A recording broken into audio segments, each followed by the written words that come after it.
আসসালামু আলাইকুম আপু, তুমি কেমন আছো? ওয়ালাইকুম সালাম। আসসালামু আলাইকুম। আপু, তোমার বাড়ি কোথায়, তোমার নাম কি এবং তুমি কেমন আছো দর্শক বিন্দুদেরকে একটু জানাও। আমার বাড়ি যশোর। আমার নাম রত্না।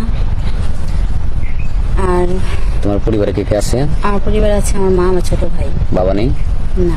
তোমার বয়স কত? আমার বয়স 24। আগে কি বিয়ে শাদী হয়েছিল? হ্যাঁ, আগে বিয়ে হয়েছিল, কিন্তু ওখানে 1 বছর ছিলাম। হ্যাঁ। তো হাজবেন্ড নেশা করতো, মেয়ের প্রতি তার একটা আসক্ত ছিল, এর জন্য তাকে ছেড়ে দিচ্ছি।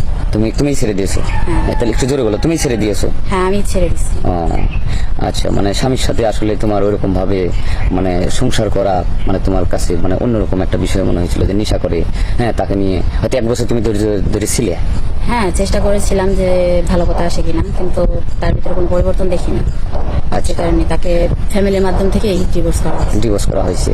এখন তোমার পরিবারের মানে পরিবারটা চালায় কে, মানে সংসার চালায় কে? সংসার আমার বাবা যে ইগুলা করে রেখে গেছিল, যে ব্যবসা করে রেখে গেছিল, সেগুলা দিয়ে আপাতত চলছে। কিছু টাকা জমানো আছে, ওই টাকা দিয়ে কিছু হয়তো চলতেছে আর কি। তোমার মা, তুমি কিছু করো বা তোমার মা কিছু করে এরকম? না, আমি এখন কিছু করি না, তবে করবো সেই চেষ্টা করার জন্য। তাহলে আমাদের ক্যামেরার সামনে মানে আসার মূল উদ্দেশ্য কি? বিয়ে শাদী বা চাকরি বাকরি তেমন কিছু না, সাহায্য সহযোগিতা? এখন দেখেন, ডিভোর্সি মেয়ের কিন্তু অনেকটাই সমস্যা হয়। সে তার বাইরে বেরোতে সমস্যা, ঘরে থাকলেও সমস্যা। মনে করেন যে এলাকা প্রতিবেশী সবার কাছে মানে কোনো কথার উত্তর দিতে পারি না। আচ্ছা। তো এখন আমি একটা মেয়ে মানুষ, আমার তো রাস্তাঘাটে চলতে হয়। হ্যাঁ। কিন্তু আমার পাশে তো ছায়া দেওয়ার মতন কেউ নেই। যদি বাপ বা বড় ভাই থাকতো, তারা আমার পাশে থাকতো।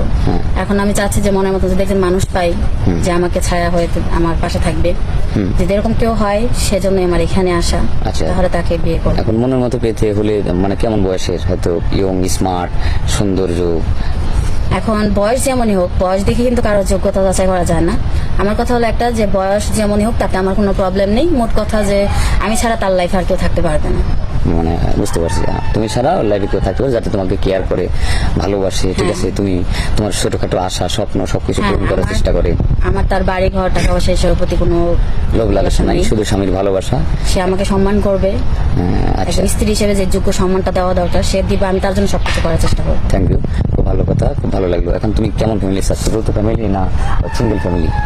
শুধু স্বামী নিয়ে ছবি দেখতে যাচ্ছ? যৌথ ফ্যামিলি অনেক ভালো, কারণ সেখানে ঝগড়া ঝামেলা, তার মধ্যে খুনসুটি সবকিছু কিন্তু থাকবে, কিন্তু একা এক তো জীবনটা কিন্তু বড়ই কষ্টে।